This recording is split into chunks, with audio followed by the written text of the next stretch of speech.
Hello everybody and welcome to Tiger Tales, the place where you'll find stories and fanfictions written and read to you by a host, me, Tai Tiger. Today we're diving back into Marvel's Universe 19. Since the first episode aired, we've actually delved and connected this to Universe 19, a place and a YouTube channel where you can find Marvel stories, hosted by Cosplay Dude 637.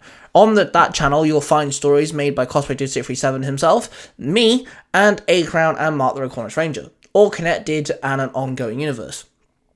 Here we have Avengers, the Earth's Last Alliance. This is an ongoing storyline where I have built a new team of Avengers from existing Avenger characters, and I've also thrown an OC in there. In the last chapter, Ocklos has now become part of the Avengers team, and Miles and Thor, aka Miles Morales and Jane Foster, headed off to deal with Green Goblin, who was attacking the police station.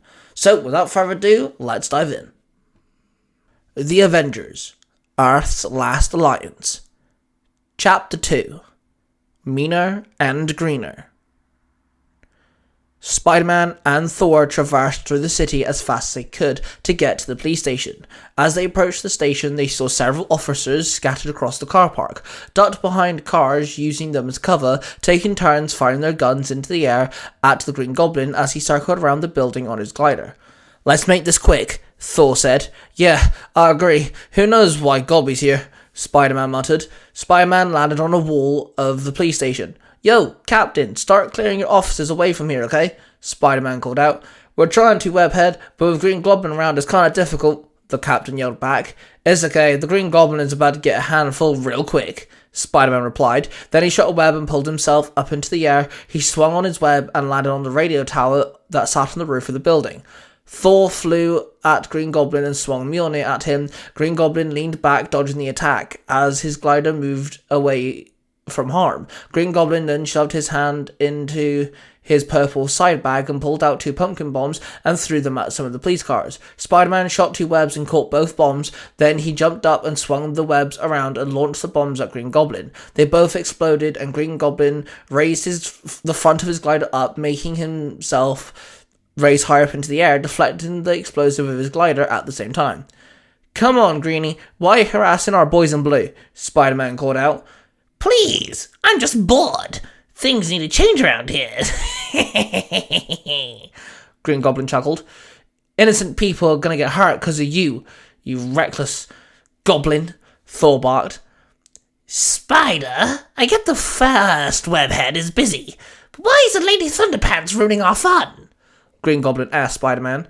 "Do not mock me," Thor roared. She spun Mjolnir and threw the hammer, which hit Green Goblin head-on, straight in the ribs, knocking him off his glider, sending him crashing into a police riot van. Thor and Spider-Man both landed on the ground, and they walked up to Green Goblin, who was struggling to move Mjolnir off of him. "Get this thing off of me, you Weather Woman reject!" Green Goblin snarled. Thor grabbed her hammer and picked it off Green Goblin, then she grabbed the villain by his collar and lifted him up off the ground. "Someone fetch some handcuffs," Thor ordered. Green Goblin started laughing manically. He then revealed a silver band on his wrist. It was 5 inches wide and had a gold crystal jewel in the center of the band. "Allow his path to be set before him," Green Goblin called out. Then the gold crystal started glowing bright, and suddenly a gold energy orb formed in his hand, no bigger than one of his pumpkin bombs. He then swung it and hit Thor with the orb. There was a massive explosion which sent Thor flying back. Spider-Man shot 2 webs and caught Thor, pulling her back, and she landed on her own feet. "Thank you, Spider-Man," Thor muttered. Smoke was rippling off her body. "No worries. Now what on earth was that?" Spider-Man blurted. They both turned to Green Goblin, who stood there cackling to himself. Then he held up both hands, and once again gold energy orbs formed in each palm. He threw both of them at the hero duo. Thor threw Mjolnir, which hit one of the orbs, causing it to explode. Spider-Man backflipped and dodged the attack. He then shot a web at Green Goblin. Green Goblin caught the web and laughed as the gold energy rippled through the web. It traversed up the web and it encased the web shooter, causing it to explode, sending Spider-Man to be thrown off his feet. He stood up and examined his now destroyed web shooter. "Oh man, come on," Spider-Man growled. Green Goblin then jumped up and his glider flew under him. He landed on it and took off, circling the car park once again. With his only web shooter, Spider-Man shot a web and pulled himself towards Green Goblin. He landed on his glider and both hero and villain entered a dance of punches and kicks. around the glider. Then Spider-Man grabbed the villain by the collar. Then he noticed Green Goblin's eyes were not its usual striking green, but they were bright gold. Thor flew up and smacked the goblin with her hammer, knocking him off his own glider once again. Spider-Man stabled himself upon the glider. Green Goblin fell and gripped onto the glider's edge. Then he charged the glider with gold energy. Then he pressed a button on his glider controller, making the glider fly as fast as it could. Green Goblin let go and landed on the ground safely. Spider-Man backflipped off the speeding glider, then he noticed it was shimmering with gold energy. As it glided through the window and crashed into the police station, it exploded, causing several explosions within the second floor of the station. Everyone in the car park ducked as flames erupted from the windows and glass rained down upon them. Spider-Man swung into the flaming rooms and Thor hovered outside. She spun her hammer in rapid motion, causing a twister to blast forward, putting out most of the flames. Then Thor joined Spider-Man as they searched for anyone who might have been in the second floor. Spider-Man found one man who was crushed underneath some rubble. He used his super strength to save the man. Both heroes jumped out the window, and Spider-Man placed the man down safely as the firefighters arrived on the scene. "We better go," Thor told Spider-Man, who was looking around for the absent Green Goblin. Spider-Man sighed, then shot a web and started swinging. Thor took flight, and even though Spider-Man did struggle only having one web shooter, they finally made it back to Avengers Tower. They entered the suit-up room. They both suited down. Thor placed Mjolnir on its stand, and her Asgardian attire evaporated off of her. Miles put his civilian clothes over his Spider-Man suit and tucked away his mask. He then walked over to the computer screen and started a program that would build a new set of web shooters. Then Miles and Jane walked out of the suit-up room and headed down the stairs to the lounge area, where they saw a tiger running around the lounge, tearing up one of the cushions. When did we get a pet tiger?" Miles called out. "Everyone to the lounge now," Jane barked into a communicator.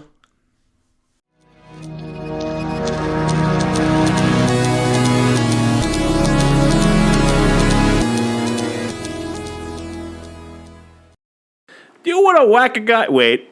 Do you want to whack a dude? Wait. Do you want to go whacked up? Wait. Is there a guy loitering in front of your store and you want to whack him off? Wait. There's a guy in your basement trying to uncover your family secrets and you want to whack him on the table? Wait. Is there a guy outside your house screaming, come back to me, and you just want to like whack him in the front yard? Wait. Do you have something special that you get whacked? Wait. Do you have an itch that needs to be taken care of and that guy needs to get whacked? Wait.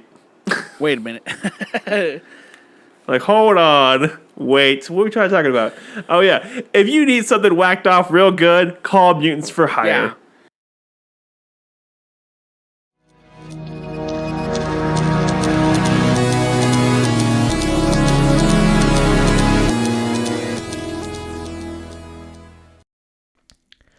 Everyone ran into the room. Sam and Riri looked at the tiger in awe. "I swear to God, Sam, if you have greenlit my Avengers Zoo idea, this is not how I saw it happening," Riri barked. "I did not, and definitely did not let a tiger in. Jarvis, where does this thing come from?" Sam yelled out. "Sir, I have no sight in the lounge area," Jarvis told them. "I just left art clothes in here. I went to my room to get something," Riri explained. "That is the last thing I have on record, sir," Jarvis explained. "Wait, so where is Oculus?" Miles asked. Riri took one step forward towards the tiger. She focused on its face. She gazed at the tiger. The magnificent cat laid down with a torn-up cushion in its mouth. It looked up at Riri, and a mighty growl escaped it, warning Riri away. But she knelt down and looked at the tiger straight in the eye. "Oculus? Is that you?" Riri muttered. Everyone else looked at one another with confusion. "Jarvis, get a hold of Gambit. If that big fireball is Oculus, we're gonna need him," Sam sighed. Gambit walked out of the elevator and entered the higher levels of the Avengers Tower. He walked up to Sam, Jane, and Miles, who were stood in the corridor. "Well, well, you look like a sad, sorry bunch," Gambit muttered. "We are so confused, man, not gonna lie," Sam replied. "Are you sure it's Oculus?" Gambit asked. "We have secured the building. There's no sign of him leaving whatsoever," Jane said sternly. "I thought Oculus only had the power of flight," Miles stated. "I thought so too, till had Hank run a few tests on him. His powers come from his eyes. His irises would turn green when he could fly. Maybe this is something else he can do?" Gambit muttered. We have locked him in the lounge with Riri. They seem to have some sort of bond, Sam told Gambit. Let me in. I shall see what I can do. Gambit told them. Unlocking the door now, sir. Jarvis announced. Then the centre of the door rotated 180 degrees to the left, then the door slid open. Gambit walked in and found Riri knelt down on one knee talking to the tiger, who laid there staring at her. Then Gambit approached, the tiger looked up and clocked Gambit. Then it stood up, walked up to Gambit and rammed its head into Gambit's hand. Gambit stroked the tiger's head, he knelt down and looked at the tiger's eyes. Hey there, Connect Eye. How are you doing, big guy? What's this? A big cat? That is new, huh? Gambit asked. The tiger licked his lips and made a whimpering noise. I get this is scary, Connect Eye, but I need you back standing with 2 legs, and I promise I will help you learn to control this. Gambit sighed. Gambit looked at the tiger and its eyes flashed a bright orange. Then the tiger shifted and morphed back into Ocklos. He sat there panting and out of breath. Gambit stood and offered him a hand, and Ocklos took it and was pulled up to his feet. That was surreal, Ocklos muttered. What happened, man? Gambit asked him. Riri left the room, and I don't know, I had some thought, and I shifted. Then I could see everything, but I could not move or speak, but I could feel myself moving. It was strange, Ocklos explained. You need to eat, Connect Eye. Then we train. Gambit told him. Everyone else walked in, and Riri and Jane both hugged Ocklos. Sorry, guys, Ocklos muttered. Hey, best thing is everyone, including you, is safe, Sam told him. How did the mission go? Ocklos asked Jane and Miles. Not good. Something is going on with Greenie, Miles stated. Come on, we never got to a mission debrief, Sam stated. Gambit and Ocklos headed to the kitchen so Ocklos could eat something before their training session. As Miles, Jane went into the debriefing room and told Riri and Sam about Green Goblin and his newfound power, which came from the silver band with the gold crystal in it.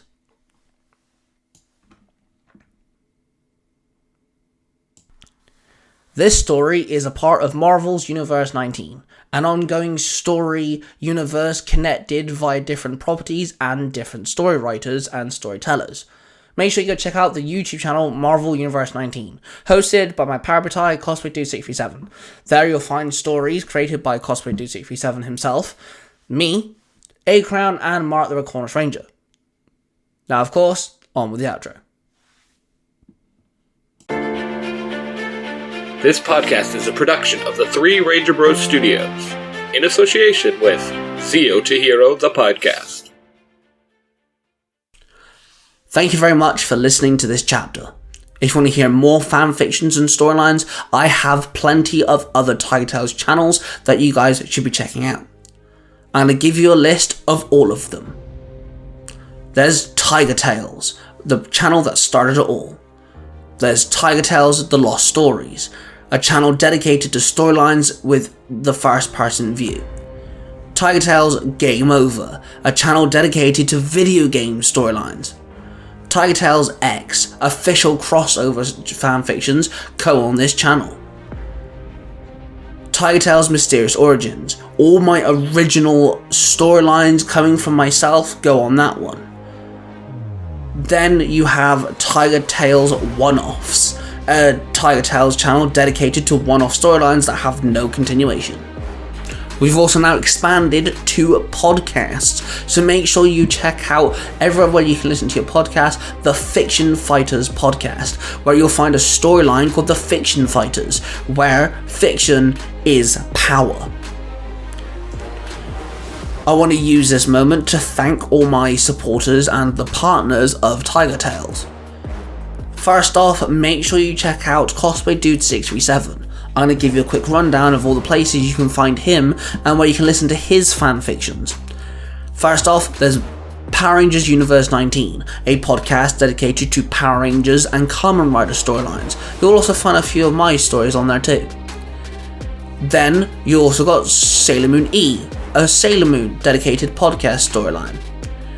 Then you have The Order. Cosplay Dude 637's original storyline goes on this podcast. Then you have the One Piece audio drama YouTube channel, audio drama dedicated to One Piece.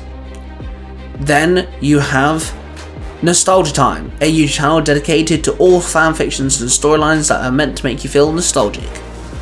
You also have Marvel Universe 19, where you'll find Marvel-related fanfictions.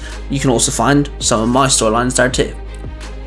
Now, of course, me and Cosplay Dude 637 are part of a studio called the Three Ranger Bros Studios, so I'd like to mention the third member, Mark the Red Cornish Ranger, and his podcast, Naruto Comics, where he adapts comic books into audio dramas, and you can also find his original Power Ranger storylines there as well. A quick shout out to a few of my supporters. We have the If You Give a Dad a Podcast host, Jared. Make sure you check out his podcast. He interviews some amazing guests. The Zero to Hero podcast, the Bolt and Scholar podcasting, Billy and Jim, of course, have been there since the get-go. So make sure you check out the Zero to Hero podcast. Some of my stories wouldn't be here without the Author's Crown YouTube channel's host, A Crown. So make sure you check out the Author's Crown YouTube channel with his fanfictions there. Now, if you'd like to hear me interview content creators about their content, or geek about specific topics with a bunch of geeks, make sure you check out the Tiger Nexus podcast. My podcast can be found everywhere you can find your podcast, and we have a great time. We usually upload on Mondays. Now, of course, make sure you check out the links down below. It'll lead you to some of my other channels. I game on YouTube, I do artwork on YouTube, and I like to talk about movies, TV shows, and comic books on YouTube. So make sure you go check out the other channels. A huge thank you to everyone watching. Hit that like button, subscribe if you're new, and of course hit that notification bell so you don't miss another chapter. Roar of passion, everybody, and I shall see you guys in the next one. That before we can... Don't touch my Pringles.